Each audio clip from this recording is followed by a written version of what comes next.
Hello दोस्तों, आज हम आपको एक ऐसे देश के सफर पर लेकर जाने वाले हैं जहां बिल्ली के रास्ता काटने पर लोग आगे नहीं बढ़ते। अगर कोई फैमिली मेंबर घर से बाहर जाता है तो जमीन के नीचे दफनाई जाती है ब्रेड। लेकिन क्यों? इस देश के बूढ़े से लेकर बच्चे तक सभी हैं एजुकेटेड। इस मुस्लिम देश में सबसे ज्यादा प्रभाव रूस का है। इस देश के लोग वैलेंटाइन डे के दिन मनाते हैं बाबर का बर्थडे। ये वही देश है जो तैमूर जैसे क्रूर शासक का दिलो जान से सम्मान करता है। इस देश में बच्चों को ड्रग्स अल्कोहल कंज्यूम करने पर मिलती है सख्त सजा। ये देश है सोने का भंडार। देश के झंडे के 3 रंग और 12 स्टार्स का राज जान के आप बिल्कुल हैरान रह जाएंगे। तो चलिए फटाफट से इस देश के बारे में आपको बताते हैं, लेकिन उससे पहले हमारे चैनल को सब्सक्राइब करके बेल आइकॉन प्रेस कर लीजिए। मध्य एशिया में बसा हुआ दोहरी भूमि से घिरा देश है दोस्तों उज्बेकिस्तान, जिसे ऑफिशियली उज्बेकिस्तान गणराज्य भी कहा जाता है। उज्बेकिस्तान अपनी सीमा 5 अपने ही जैसे सरनेम वाले देशों के साथ शेयर करता है, जैसे उत्तर में कजाकिस्तान, उत्तर पूर्व में किर्गिस्तान, दक्षिण पूर्व में तजाकिस्तान, दक्षिण में अफगानिस्तान और दक्षिण पश्चिम में तुर्कमेनिस्तान।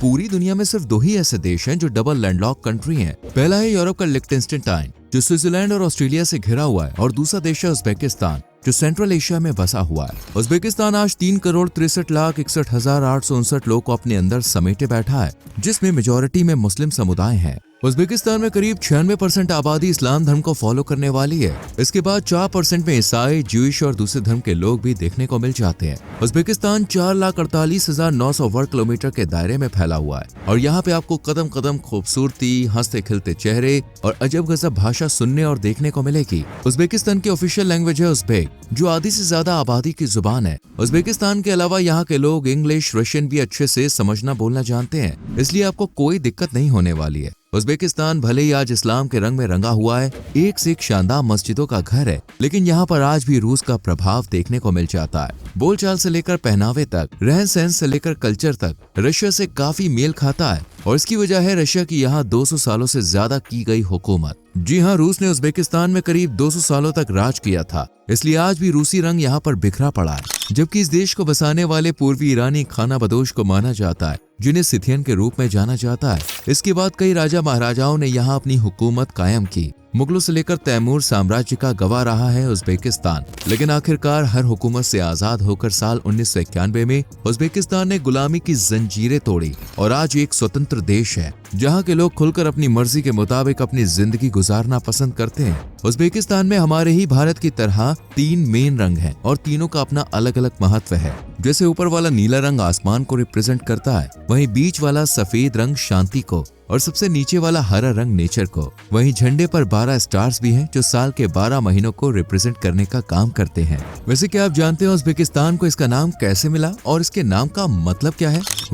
ये नाम इसे तैमूर के बेटे उज्बेक के नाम पर दिया गया है। उज्बेक भाषा में इस नाम का मतलब है लैंड ऑफ द फ्री। नाम की तरह ही यहाँ के लोग भी आजाद चिड़िया की तरह आजाद घूमते फिरते हैं। इन लोगों को अगर कोई किसी चीज के लिए रोका टोकी करता है तो ये नाराज हो जाते हैं। इसलिए ध्यान रखें कि अगर आप उज्बेकिस्तान जाए तो यहाँ किसी पर रिस्ट्रिक्शंस ना लगाएं, वरना उज्बेकिस्तानियों का गुस्सा झेलना पड़ सकता है। वैसे यहाँ के लोग दोस्तों काफी सॉफ्ट हार्टेड होते हैं, जो छोटी छोटी सी बातों को दिल पर ले लेते हैं और रोने लगते हैं। यहाँ फैमिली ही सब कुछ है। अगर आपकी जेब में पैसे नहीं है लेकिन फैमिली सपोर्ट है तो आप सबसे अमीर आदमी माने जाएंगे। लेकिन करोड़ों की संपत्ति होने के बाद भी फैमिली का साथ नहीं तो आप सबसे गरीब हैं। वैसे उज्बेकिस्तानी जितने मिलनसार होते हैं उतने ही ये अंधविश्वासी भी हैं। जिस तरह अपने भारत में बिल्ली के रास्ता काटने से लोग आगे जाने में परहेज करते हैं, अपशगुन मानते हैं, इसी तरह इस देश में भी माना जाता है। इतना ही नहीं, अपने भारत में जब भी कोई फैमिली मेंबर बाहर जाता है तो उसकी सफलता और अच्छे सफर के लिए उसका मुंह दही शक्कर से मीठा कराया जाता है। कुछ यही रिवाज यहाँ पर भी है, बस यहाँ पर दही की जगह ब्रेड का इस्तेमाल किया जाता है। ब्रेड का एक टुकड़ा जाने वाले इंसान को खिलाया जाता है और बाकी बची ब्रेड को जमीन के नीचे दफना दिया जाता है, और ये तब तक जमीन के नीचे दबा रहता है जब तक कि वो शख्स घर वापस नहीं आ जाता। जहाँ अंधविश्वास होता है दोस्तों, वहाँ शिक्षा का अभाव कम ही देखा गया है। लेकिन उज्बेकिस्तान जरा हट के है, क्योंकि यहाँ पढ़ाई लिखाई भी पीक पर है। उज्बेकिस्तान के लोग पढ़ाई से खास लगाव रखते हैं। बड़ा हो या बूढ़ा, हर कोई आपको हाईली एजुकेटेड देखने को मिलेगा, और इसका अंदाजा आप लिटरेसी रेट से ही लगा सकते हैं, जो सेंचुरी बना चुकी है। यानी यहाँ की साक्षरता दर पूरे 100% है, जो कि वाकई में काबिले तारीफ है। एजुकेशन सिस्टम जितना शानदार है, सिक्योरिटी सिस्टम भी उतना ही जानदार है। यहाँ पुलिस को गलत व्यवहार बिल्कुल भी बर्दाश्त नहीं है। यहाँ के रूल्स भी काफी सख्त हैं। अगर कोई 20 साल से कम उम्र का बच्चा है तो उसे ड्रग्स अल्कोहल कंज्यूम करने की सख्त मनाही है। अगर वो ऐसा करता भी है तो उस पर फाइन लगना और सजा मिलना तय है। इतना ही नहीं, आप यहाँ खुले में या सोशल प्लेस में फोटोग्राफी भी नहीं कर सकते हैं, और खासकर महिलाओं को तो बिल्कुल भी इजाजत नहीं है, क्योंकि ये एक मुस्लिम कंट्री है और यहाँ महिलाओं को काफी पर्दे में मर्दों से अलग ही रखने का रिवाज है।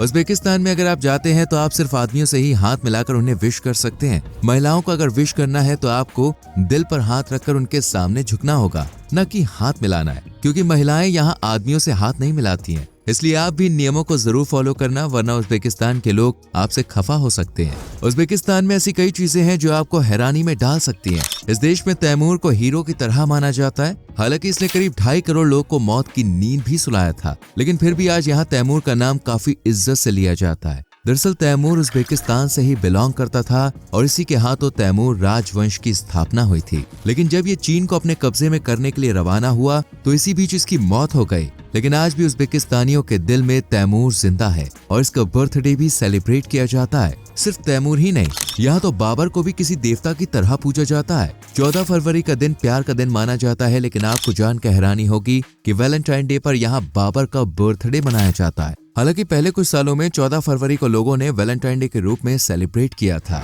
लेकिन फिर इसे बैन कर दिया गया और आज बाबर के बर्थडे के रूप में ही मनाया जाता है और ऐसा साल 2012 से हो रहा है। उज़्बेकिस्तान की पहचान है कपास। जी हाँ, ये देश दुनिया का तीसरा सबसे बड़ा कॉटन एक्सपोर्टर है, जबकि छठवां सबसे बड़ा कॉटन प्रोड्यूसर। दुनिया के लगभग 10% कॉटन का निर्माता उज़्बेकिस्तान ही है। कॉटन के अलावा उज़्बेकिस्तान सालाना 80 टन सोने का खनन भी करता है, जो दुनिया में 7वें स्थान पर है। तांबे के भंडार दुनिया में इसे 10वीं पोजीशन दिलाते हैं और यूरेनियम भंडार 12वीं पोजीशन। उज़्बेकिस्तान में नेचुरल रिसोर्सेज की कोई कमी नहीं है। यहाँ तेल, प्राकृतिक गैस, यूरेनियम जैसी कई चीजें हैं जो अर्थव्यवस्था को मजबूत बनाने में अपनी हिस्सेदारी रखती है। वैसे इस देश में ब्रेड को लेकर भी दोस्तों एक अलग ही क्रेज देखने को मिलता है। यहाँ पर कई तरह की ब्रेड्स मिल जाती है, जिसमें सबसे टेस्टी लैप्यूश्का या नॉन ब्रेड को माना जाता है। या ओबी नॉन, समरकंद नॉन और साथ ही कतलामा नॉन ब्रेड्स भी लोग खाना पसंद करते हैं। ओबी ब्रेड दिखने में गोल और स्पॉट होती है। इसे चाकू से न काटकर हाथों से ही तोड़कर खाया जाता है। लेकिन दिलचस्प बात यह है कि यहाँ के लोग कभी भी इसे घर के बाहर नहीं फेंकते हैं। लेकिन क्यों? इस क्यों का जवाब आज तक नहीं मिल पाया है। वैसे खाने की बात आई है तो आपको बता दें कि उज़्बेकिस्तान का खाना बड़ा ही मसालेदार, चटकदार और जायकेदार होता है और असली स्वाद का मजा चखना है तो आपको ट्राई करना चाहिए पुलाव, मांटी, समसा, शशलिक, दिमलामा, चुचवारा, शिवेतोशी।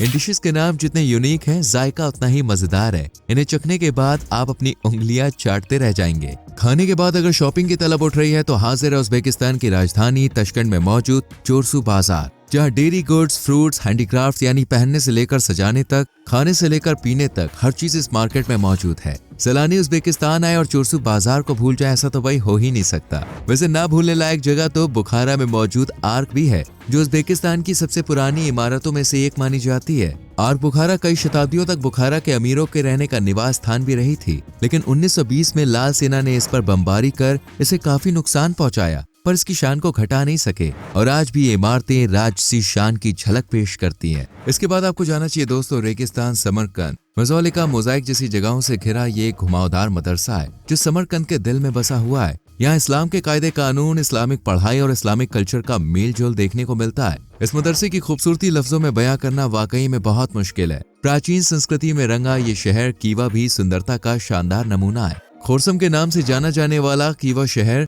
2000 साल से भी ज्यादा पुराना और ऐतिहासिक माना जाता है। इस शहर में कई इमारतें ईंटों की दीवार पर टिकी हुई है और यहाँ पर कई ऐसी अद्भुत जगहें हैं जो आपको हैरान कर सकती हैं। यहाँ सूरज उगने से लेकर सूरज ढलने तक का नजारा अगर आपने देख लिया तो यकीन मानिए आप इस शहर से वापस जाने का प्लान कैंसिल कर देंगे। वैसे अगर उज़्बेकिस्तान के इतिहास में डुबकी लगानी है तो आपके काम आ सकता है दोस्तों सावित्स्की संग्रहालय, जहाँ अनगिनत कलाकृतियां और इतिहास समाया हुआ है। म्यूजियम के अंदर एंटर करते ही आपको एक प्राचीन दुनिया का एहसास होगा। इस म्यूजियम में पुराने समय से जुड़े कई सबूत आज भी मौजूद हैं, जो प्राचीन समय से आपको रूबरू कराते हैं। उज़्बेकिस्तान की राजधानी तशकंद में भी हर साल बड़ी संख्या में लोग घूमने आते हैं। ये न सिर्फ उज़्बेकिस्तान की राजधानी है बल्कि सबसे बड़े शहरों में भी इसका नाम दर्ज किया जाता है। यहीं पर उज़्बेकिस्तान की सबसे ज्यादा आबादी निवास करती है। यहाँ पर आपको सोगड़िया और तुर्किक संस्कृति देखने को मिलेगी। साथ ही ये रेशम मार्ग के महत्वपूर्ण हिस्सों में से भी एक रहा है। ये चौड़े रास्ते और सांस्कृतिक परंपरा का केंद्र है। तैमूर का जन्म स्थान माना जाने वाला शाहरिजाब्स भी खूबसूरती में कुछ कम नहीं है।